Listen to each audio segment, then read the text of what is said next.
tuned in to The Andrew Lawton Show. Sitting at the Albany Club, the mainstay of the Canadian Conservative movement, with Alberta Premier Danielle Smith. Premier, always good to talk to you. Thank you so much for joining me today. My pleasure. So how do you feel being in Ontario, first and foremost? I know you haven't gotten the warmest welcome, as we'll talk about, from some folks. You know, I've had a really warm welcome. It's been amazing. I had some great meetings with the minister as well as the opposition members. I also had a chance to speak to the Economic Club of Canada. And I'll be doing another speech this evening. And, you know, my message is the reason I'm on the road is to tell people that Alberta's open for business. Alberta wants to be part of a strong and united Canada. When Alberta does well, Canada does well. And we just need to get the federal government out of our way so that we can continue to invest in our economy. So people are liking that message. And I'm hoping to see more investment in Alberta as a result. We'll certainly get to that in a few moments, but I want to begin starting off really about the announcement that you made a little over a week ago on a suite of policies related to gender and healthcare for transgender individuals, the way they're treated in the education system and in sports. You packed a lot into that, and I wonder if I can kind of offer a question here about why it took so long when we saw similar moves in Saskatchewan and New Brunswick. What was it that made now the moment and not months ago when people were pushing your government to have an answer to these questions? Well, I've been watching this unfold over the last number of years, and I've also paid attention as we've seen lawsuits that have generated, not just here, but around the world. We've watched as the policy that was really began in the approach that was started in the Netherlands started getting rolled back in some of the Nordic and progressive nations in Europe, and then of course the UK in particular, which made a pretty dramatic move to schedule the shutdown of their gender identity clinic Tavistock as a result of a lawsuit. So I was watching this and seeing as well locally, there was a young transgender woman who felt rushed into making a decision prematurely and has had ongoing health issues as a result of that. So as I looked at this window of the range of debate on it, I wanted to see if we could find a balance. We know that transgender adults need better support in their medical decisions. There's a lot of aftercare that has to happen because of surgery. There's lifetime hormonal treatment and managing some of the side effects that has to occur. So we want to make sure that they have access to the care that they need. But then we have to talk about when is it that a child should be making these decisions that in some cases are irreversible. So we believe that these are adult decisions to be made as adults. So no surgery until 18 and over, and no cross-sex hormones as well until 16 and older. We think 16 is kind of the age where kids now begin to understand the consequences of what it is that they're choosing. And we want to make sure that there's a pathway to keep families informed along the way and involved along the way. So that was the approach we wanted to take. You put forward in your announcement video what I and a lot of people have lauded as being a very compassionate message, a very balanced and nuanced message. But you fast forward to today, and I don't know how much of it people watching this interview can hear, but you've got protesters outside that have been chanting some pretty vile things, inexplicably about Palestine too, which I don't know if Alberta has a skin in the game on that foreign policy debate, but you had the same thing in Ottawa, a lot of protesters here, and you also, from the federal Liberal government, had some, I think, very torqued rhetoric in response to this. Randy Boissonneau, an Alberta member of Parliament for the Liberals, said this was the NATO moment. So do you think there's truth to the criticism you've had from some of your supporters that you're trying to find a compromise with people that aren't willing to compromise? I know that there is not uniformity of opinion in the medical profession. There's not uniformity of opinion in the LGBT plus community either. And as a result, I consulted broadly to try to get a suite of proposals that I thought were going to be very reasonable. I think the rhetoric and the way in which the protesters are reacting it's not helpful. They're not being truthful about what it is that I'm proposing, because I'm very supportive of allowing and helping a person become who they want to be, whatever that pathway is. What I think we have to be mindful of as adults is that kids don't necessarily have the full context of what it means if they're making decisions for sterilization, what it means if they're making decisions for cross-sex hormones that create permanent changes. And until they are old enough to understand the ramifications of those, we think we have to be very cautious give them support, give them mental health treatment, give them counseling to make sure that they can develop the comfort level so that they can make that decision. But don't make that decision prematurely. That's what we're concerned about, because I've read many stories of regret, of people feeling like they got rushed, people feeling they made the decision prematurely, people detransitioning, and we shouldn't be in that situation. I don't want any person going through this feeling like they made a mistake. We want to make sure that every person who makes this decision is confident and happy with their choice and that we're supporting them. So that's part of the reason for the caution. On polling we've seen on this, parents' rights specifically, not some of the other aspects of this, there is massive support. It cuts across religious groups, it cuts across political groups. This is not purely a social conservative issue. I know you've never really identified as a social conservative specifically, but it does touch on some of these issues that are claimed by these groups. And one issue that's come up in the last few days is people saying, well,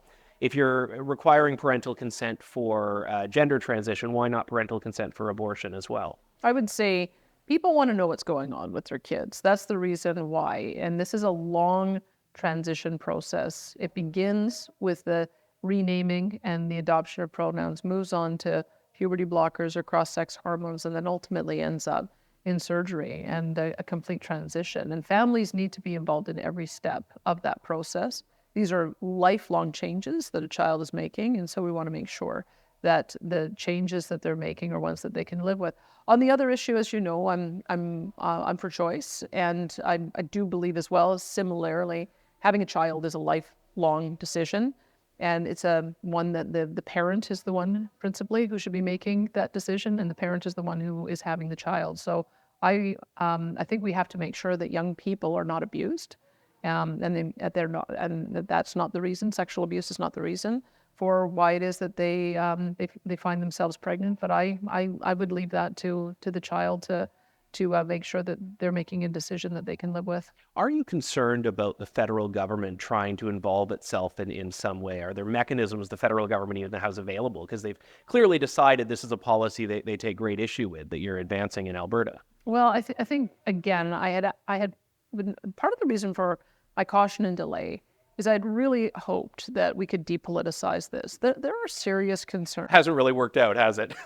It hasn't, and I think that's a shame, because I'm trying to be quite measured in the approach that I'm taking. I have transgender friends, I have transgender staff, I have a transgender family member. I have spent a lot of time trying to understand how this community feels and what their needs are. But I also know that there are a handful of people who have regret. And that has me very concerned. I've mentioned before Lois Cardinal. I mean, her story stays with me. And because she ultimately went to a point where she wanted to seek medical assistance in dying because of the complications that happened after her surgery 14 years later. We've got to address those health needs. We've got to make sure that people like Lois feel supported. So I think it's being mischaracterized. I think that people will see that the measures that we put in place that allow for us to attract more doctors who can do the surgical aftercare, who can give that long-term life care, I think people will see that we're actually going to be very supportive of the trans community. I wanted to turn to what you started off talking about, which is the relationship between Alberta and Ottawa. This week you reopened, I should say. It's been closed for quite some time, Alberta's representative office in Ottawa. And I'm curious where you think this relationship can go, because I know you and your minister, Rebecca Schultz, have had very harsh words for Stephen Guilbeault in particular, and I won't pretend for a moment they haven't been undeserved. But is it a relationship that can be fixed, and what would that look like? Because, not with Stephen Guilbeault. I mean, he's an But ideologue. with Justin Trudeau, I mean, is he the problem, or is the government itself the problem? It's tough for me to tell, because there are some ministers that he's put in place who I have a very constructive relationship with. Ones who are just as excited about some of the investments we're making in our province as I am, whether it's the Dow petrochemical project that's net zero, or Air Products net zero hydrogen, or Heidelberg and their plan for net zero cement, or even de Havilland and their aviation project. The federal government has partnered with us on making sure those got to the finish line. So I know that there are ministers in that government who want to see Alberta do well. It's just so baffling then why Stephen Guilbeault was allowed to act like a renegade and just freelance on policy after policy after policy that works against that end, that would essentially shut down our industry, not only damaging us, but damaging themselves. That's the thing that's baffling to me, is when Alberta does well, because the federal government has a higher corporate income tax, higher personal income taxes, higher taxes generally across the board, they do very well off the revenues generated in Alberta that then go to fund the programs that they support across the country. So this has been one of the frustrations of our province, is that we are contributors to Confederation, and we're happy to be wealth creators. But the ingratitude that we often see from the federal government is almost like, well, we want to crush your economy, but keep the money coming. It doesn't work that way. If they want us to be contributing members to Confederation and to help out, then they've got to allow us to be able to develop our own wealth. Yeah, and I think that's the one area that's always been tremendously inconsistent. I mean, Quebec is a notable example of this. They spare no effort in cashing checks from Alberta, but when it comes to developing the resource sector in Canada, they've been blocking it. And I know you've had positive things to say about your discussions with Premier Legault in the past, but is there a way to break through when you have premiers that are being very resistant to development? I mean, British Columbia has always been a sticking point for getting Alberta oil to market, but Quebec as well. Look, natural gas is a transition fuel. Canada signed on to COP and the final communique, and it says right in there that natural gas is a transition. Yeah, the war was supposed to be on coal, not on Completely. oil and gas. So let's act as if we're going to live up to the commitment that we made and provide natural gas, not only to the rest of the country, but also to the world. I mean, Quebec has enormous natural gas resources. They would be able to develop carbon capture, utilization, and storage technology, develop hydrogen, develop ammonia, and be able to support our international trading partners. They could do that too. They're suffering from constriction in their electricity grid as well. I mean, they're at the peak of their energy with the hydro development that they have. It's not going to be any easier to get hydroelectric development done today. There's impact on the land, on biodiversity, on First Nations rights. And so I think there has to be a bit of a reality check in Quebec, and there has to be a reality check at the federal level. In Europe, they've embraced the idea that natural gas is a transition fuel, so that we're able to bring everybody up to a level of wealth and prosperity, so that we can address the issue of energy poverty, which is a very serious global issue. And I just feel like if you're going to sign an agreement agreeing to those principles, then agree to all the principles. And I would like to see Quebec and Canada do that. I know your government sent quite a large delegation to the most recent COP conference, and I presume, without getting you to commit to anything, that will happen in the future. I'll commit to it. I'm going to Azerbaijan, and I am going to Brazil as well. All right. There's no way I can have Stephen Guilbeault, as long as he is environment minister, and I've called for him to be fired, and I stand by that.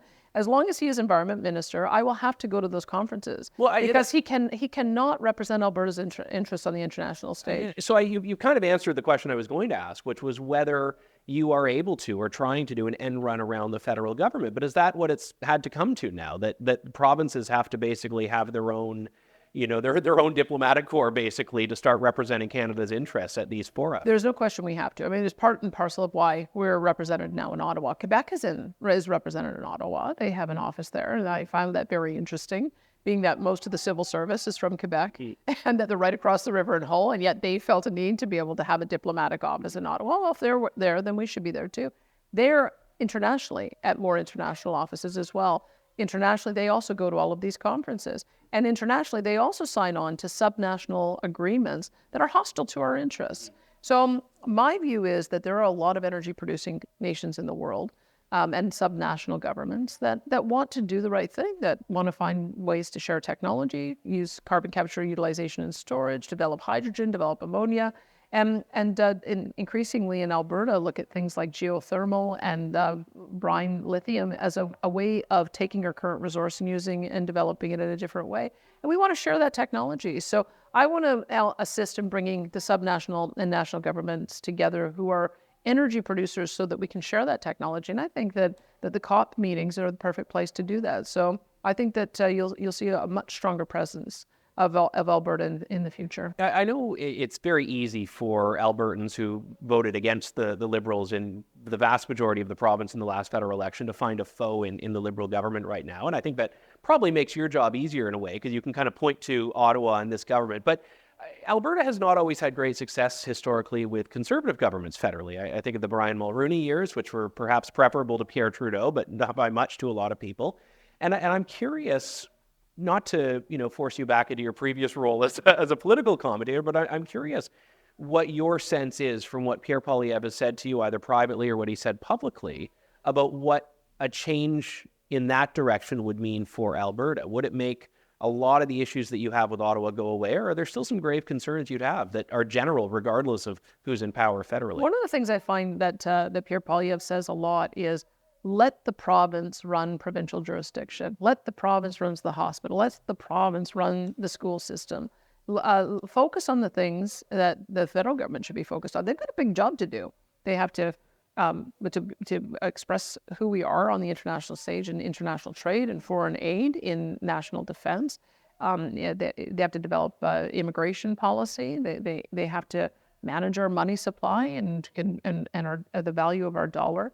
These are all the justice system. There's a lot that the federal government has to do, but they're not doing particularly well. So rather than trying to tell me how to run my business, I think they should focus on running their own business. And I get the very strong sense that Pierre understands just how much there is to fix at the federal level.